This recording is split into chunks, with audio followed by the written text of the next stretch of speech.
Seguimos aquí la mañana con Dari. En este momento, antes de recibir a nuestro invitado, yo voy a decir algo de manera muy breve. Que hace días lo tenía ese tiro en la recámara y no me había referido a eso. Y es el documento que emitieron los partidos de oposición. Y me preocupa que los partidos de oposición tengan esa actitud, una actitud antidemocrática que afecta la estabilidad social de República Dominicana. Los partidos de oposición han amenazado con llevar a cabo actividades de subversión, de desestabilización del orden público, si no se llevan a cabo una serie de cambios en los cuales ellos incluyen cambios en las juntas municipales. Y eso se corresponde a un ataque al órgano de elección, a la Junta Central Electoral. Hay dos peticiones que ellos hacen, que es reestructuración de algunas juntas municipales y cambio del director de la Policía Militar, el general Juan José Otaño Jiménez. Y yo voy a, de manera muy breve, definir dos cosas. Imagínense ustedes, las juntas municipales, la población dominicana no sabe que la composición de las juntas municipales se hace en coordinación con los partidos políticos. Ojo, aunque el proceso lo lleva a la Junta Central Electoral, son los partidos políticos que recomiendan quiénes van a ser los miembros de las juntas municipales. Es decir, no se interviene en ninguna junta municipal sin que los partidos políticos participen. Eso no significa que esos miembros que los partidos políticos promuevan sean militantes, pero que por alguna razón están vinculados o son gente que forman parte de la confianza de los partidos políticos en las distintas localidades. Entonces, si se lleva a cabo a 2 meses de las elecciones, un partido político o un grupo de partidos políticos de oposición está promoviendo desarticular una serie de juntas municipales, ya ustedes saben lo que puede ocurrir. Eso puede generar un efecto cascada de que en algunos lugares donde todo está tranquilo, entonces el PRM diga, bueno, pues yo no quiero a fulano en Vengan a Ver, o no quiero a fulano de tal en Bánica, y se puede generar una descomposición de las juntas municipales. Pero lo peor aún, la policía militar. ¿En qué interviene la policía militar en un proceso electoral? La policía militar interviene dentro del proceso electoral, es decir, ¿cuál es el rol de la policía militar? La policía militar es una policía que actúa al margen de los recintos para establecer seguridad, para establecer que se evite que haya cualquier situación en que entorpezca el proceso. Entonces, ese documento de los partidos políticos, yo me voy como que fue un documento que lo mandaron en el año 70 o en el año 96, en el año 93, es propio de esa época. En esta época ese tipo de escenarios no tiene cabida porque la población tiene otra visión de las cosas. Por tanto, a los partidos políticos que entiendan que los procesos son cíclicos, son de cambios, y no obedecen al órgano rector, al órgano que arbitra el proceso. Es que hay un cambio en la sociedad política que dice que ya no es el PLD, que ya no es el PRD, que ya no es el Partido Reformista, por desgaste, por lo que usted quiera, pero hay un cambio. Quería decir solo eso. Recibir a mi amigo Evariste Jiménez, abogado, dirigente político, para conversar con él. Bienvenido a Evariste, y pedirte disculpas por la extensión en este comentario. Tranquilo, para mí es un verdadero honor y un placer compartir con ustedes aquí en la mañana con Dari por primera vez, obviamente. ¿Es la primera vez que tú vienes aquí, Evariste? A la plataforma que usted decía, a Arisleida y a Jessy, a todos los que están viéndonos por las diferentes plataformas, y obviamente dos cosas que quiero dar. Primero, las felicitaciones a Croarte por este gran premio que le han dado de soberano a Ángela Carrasco, compueblana de Arisleida, de Montecristi, una dominicana muy especial porque internacionalizó nuestro país en la década de los 70, trabajando con uno de los más grandes artistas españoles, que fue prácticamente su mentor, que ya no está entre nosotros, que es Camilo Sesto. Participó también en obras muy importantes. Muchos de sus temas han sido, porque además de todo eso, es compositora, son ya bestsellers en el o hit desde el punto de vista de lo que es la música. Y a mi hermano Yayo Eduardo San Lobatón, desde aquí, darle mi pesar, mi solidaridad por el deceso de su padre. Así y es. Hacer una acotación con un tema que ustedes estuvieron tratando, que es con el tema de Haití. Haití, desde el punto de vista estructural, desde la fundación del primer país libre de negros de todo el globo terráqueo, tiene un problema de origen, que Haití ni es pueblo, ni es estado, ni es nación, porque aunque tiene un territorio y es reconocido que es el primer punto desde la paz de Westfalia que tiene que pasar para que un estado permanezca, que son las fronteras y todo aquello, Haití es, desde la trata negrera, son todos esos pueblos de África que se trajeron, pueblos, tribus que tienen características diferentes, y por lo tanto, desde ese tiempo, en Haití hemos vivido imperio, hemos vivido república, hemos vivido todos los sistemas por eso mismo, porque no hay una composición como nación. Fíjense que es el único país o estado del globo terráqueo, o uno de los tres, que la mayoría de su población civilmente es inexistente. Entonces, el problema de Haití es más profundo de todos estos dimes y diretes que están. En Haití lo que tiene que haber es una solidaridad global, que las Naciones Unidas como tal, que es el único órgano desde el punto de vista real, por la cuestión que le explico, que un Estado no puede intervenir en otro, en que todos al mismo tiempo podamos intervenir para ayudar a esos ciudadanos, a esas personas, como le quieramos llamar, pero son seres humanos, que deben ser auxiliados por la mayoría de los Homo sapiens. ¿Fue correcta la decisión del presidente de no participar en la reunión de CARICOM? Bueno, es que hay dos características. Nosotros no somos parte de CARICOM, es lo primero. Pero no fue invitado a la República Dominicana. Sí, pero independientemente que seamos invitados, vuelvo y repito, tenemos una situación que desde el punto de vista de la creación de cuando vinieron los europeos a nuestro continente, que entraron primeramente, o se asentaron aquí, porque no fue el primer territorio que llegaron, se asentaron en todo lo que es hoy Haití, República Dominicana, y especialmente en el territorio que cuenta hoy el Estado de la República Dominicana. Y cuando se hicieron las devastaciones de Osorio, que fueron el caldo de cautivo para crear hoy lo que tenemos como Haití, que después ya todos sabemos lo que pasó, los bucaneros, los franceses, los ingleses cogieron ese punto pivot para crear el territorio que hoy conduce a Haití, y gracias a Dios que luego los españoles se recompusieron ese error con la nacionalización específicamente de la frontera con los canarios, que trajeron un sinnúmero de canarios en la segunda ola de migración, y que eso pudo permitir que volviéramos a tener muchos criollos de este lado de lo que hoy es la República Dominicana. Hay una situación de la cual tú tienes conocimiento con relación a lo ocurrido en el Colegio Dominicano de Abogados, donde al día de hoy hay dos presidentes juramentados. Hay uno que de una facción, otro que de otra.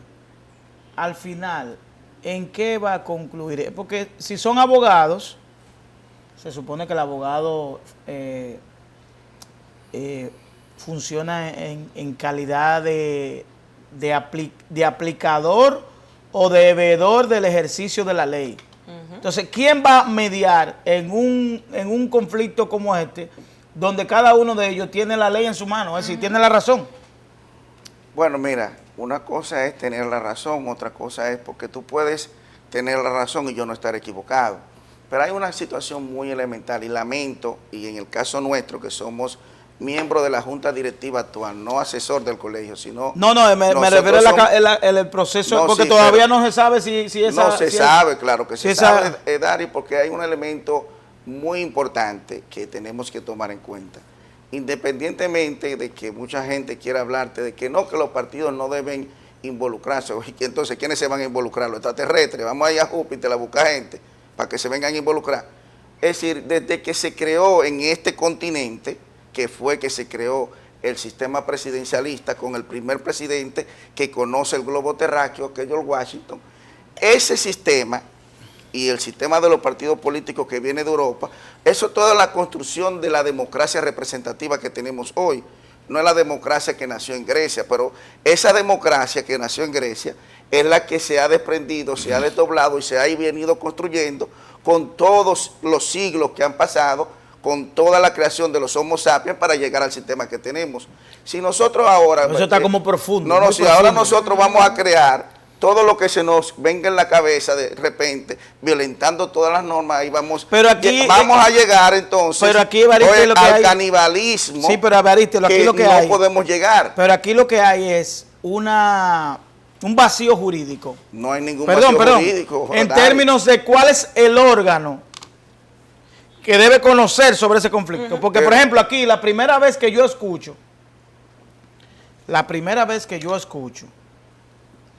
que el Tribunal Superior Electoral interviene en un conflicto de orden social, que no sea de una elección popular. Por ejemplo, yo nunca he visto el Tribunal Superior Electoral interviniendo en un conflicto de asociaciones, de gremios, de órdenes sociales, de gremios, de sindicatos, de cosas. El Colegio Dominicano de Abogados es un sindicato, ¿correcto? No, es un gremio. No es un gremio como tal. Es que por eso cuando viene mucha gente y dicen cosas sin sustento, pasa esa información. Vamos a aclararle, y en el caso nuestro, que tenemos la potestad para aclararle, mira, nosotros somos una entidad creada por el Estado Dominicano a través de una normativa, de una norma, de una ley. Que rige los colegios. No, pero que es una ley orgánica, sí. No que rige los colegios, es una ley orgánica que el Estado, que el Poder Ejecutivo se desprendió de una facultad que propiamente pudiera ser que el presidente de la República tuviera eso como una dirección general, como un ministerio, porque eso es una dependencia del Poder Ejecutivo. ¿Qué hace el Poder Ejecutivo? Desprende esas posibilidades, le dice al Congreso, mire, yo quiero que ustedes me hagan algo especial para que entonces participen los gremialistas de cada colegio, porque son representantes de ellos mismos y ellos lleven doble condición, la condición del conglomerado y la condición de llevar la voz cantante, que pasa donde no en todos los estados que tenemos en el mundo tienen colegios dominicanos médicos, de abogados, para poner el primer ejemplo, el país o el estado, la nación, como queramos llamar, de al lado, y así sucesivamente.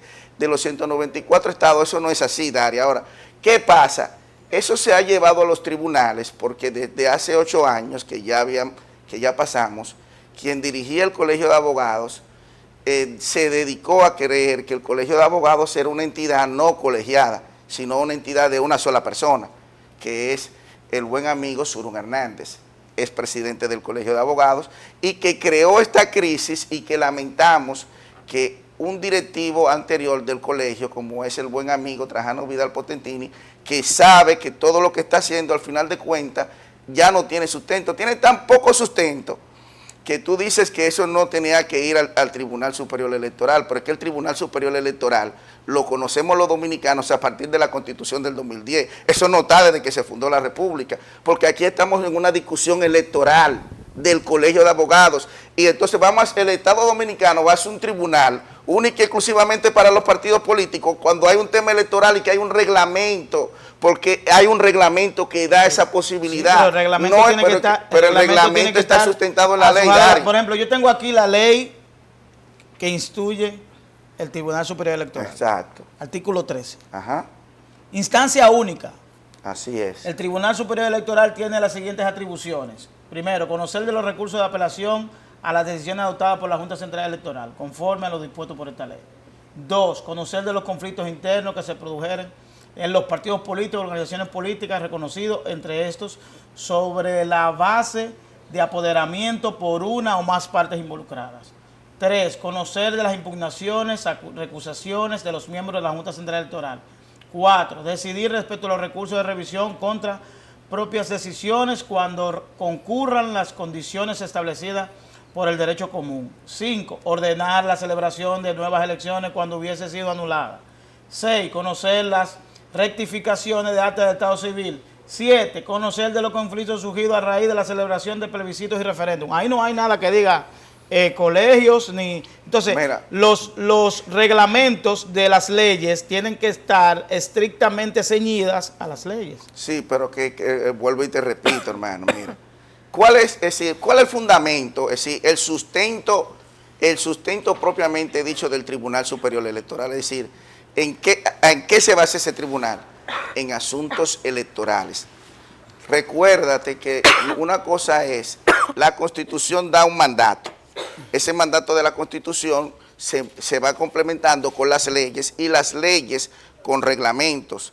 En el reglamento de aplicación de esa ley, que no es un invento de nosotros, eso está ahí, por eso el abogado que lee, busca y dice, pero espérate, por lo mismo pasa ahora mismo con otra nueva creación, que es la jurisdicción electoral desde el punto de vista del Ministerio Público, que no la teníamos. Entonces, todos esos instrumentos son para fortalecer la democracia, no para debilitarla.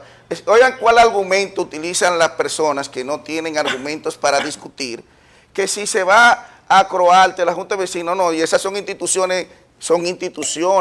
Los ciudadanos, oye bien, los ciudadanos tenemos esas instituciones para nosotros, esos conflictos, buscar a un tercero que lo derima y es tan así que ahora ellos decían, lo que decían que ese no tenía, es verdad, no tenía atribuciones, entonces con ese mismo instrumento ellos quieren decir ahora que le dio ganancia de causa cuando es todo lo contrario. Entonces, todas las elecciones, todo lo que sea electo, si existiera un conflicto, debe ir al Tribunal Superior Electoral. Si todo lo que tiene que ver con elecciones propiamente dichas y con todo lo que establece lo que tú acabas de leer, más lo que está sustentado en eso mismo que tú acabas de leer, en el reglamento de aplicación de la ley, si hay un conflicto que se vaya a dirimir en la parte electoral, debe ir al Tribunal Superior Electoral, porque no se llama Tribunal Superior Electoral de los partidos políticos, no, eso no tiene ese apellido, Dari. Dice Tribunal Superior Electoral. Pero dice todos los elementos electorales, todos, después de la creación de ese tribunal, porque ese tribunal no existía.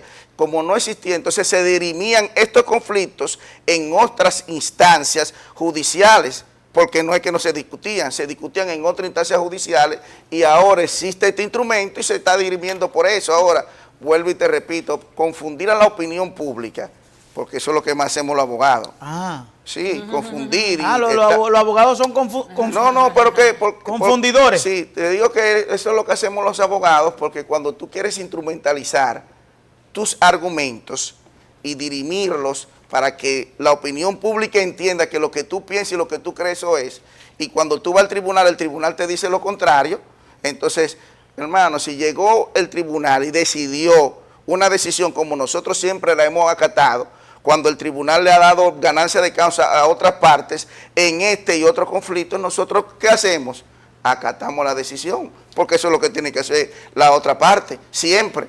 Pero actualmente, ¿cómo está funcionando el colegio? Porque tiene dos cabezas y ninguna sede.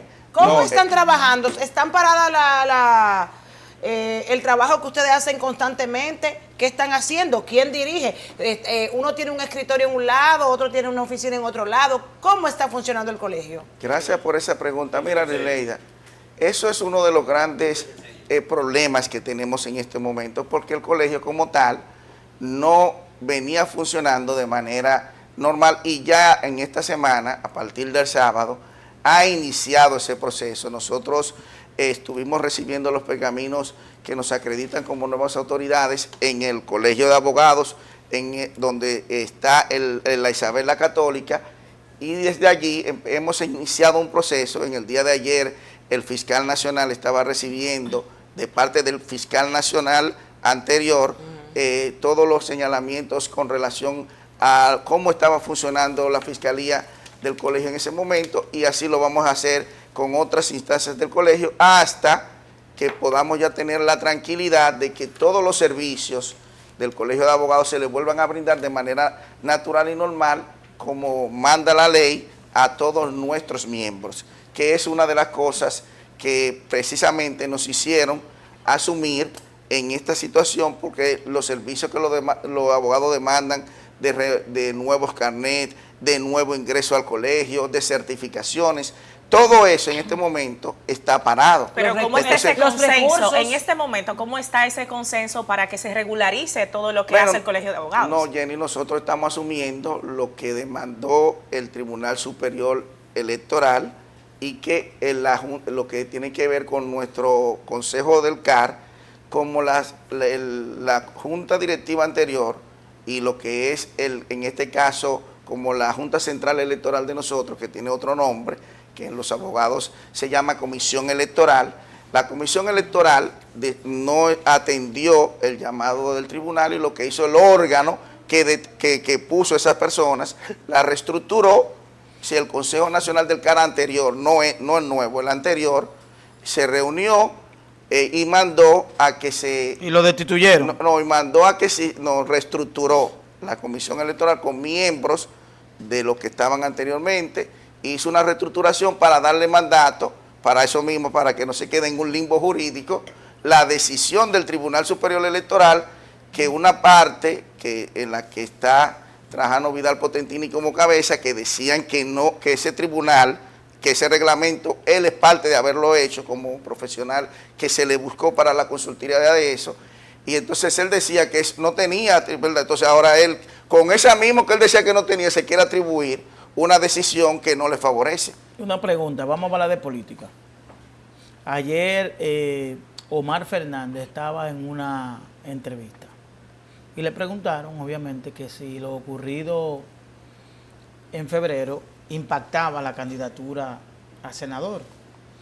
Y él, en un ejercicio que a mí me parece de sinceridad, dice que claro que impacta, pero que eso no significa que esa candidatura no sea la ganadora, que probablemente en algún momento era imbatible, pero que en este momento haya disminuido un poco, pero que sigue siendo la candidatura ganadora, de que él tiene la certeza de que Guillermo Moreno no va a ser el senador.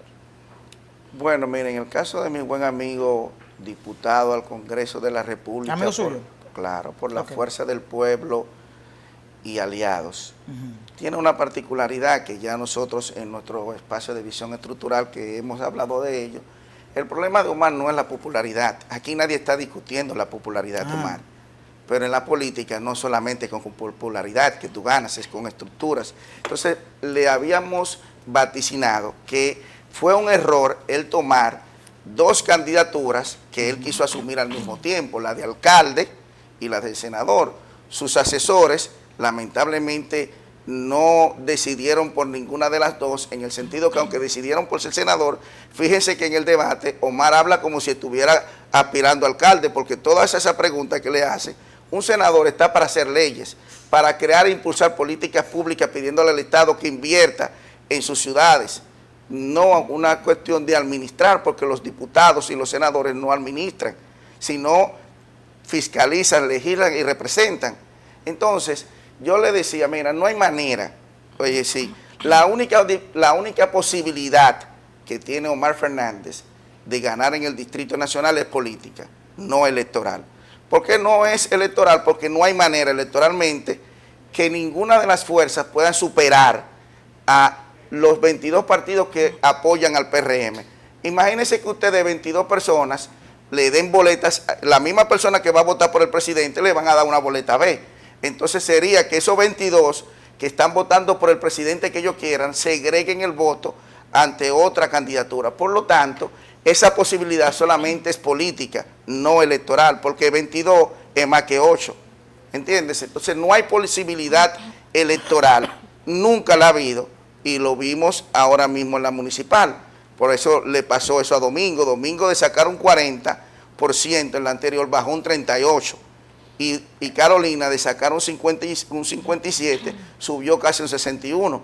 ¿Y por qué? Porque eso es lo que te acabo de decir, la posibilidad electoral de la oposición para estas elecciones es inexistente. No tienen posibilidad electoral de alcanzar las mayorías. La mayoría se construye, la mayoría no es que el día de las elecciones llegaron.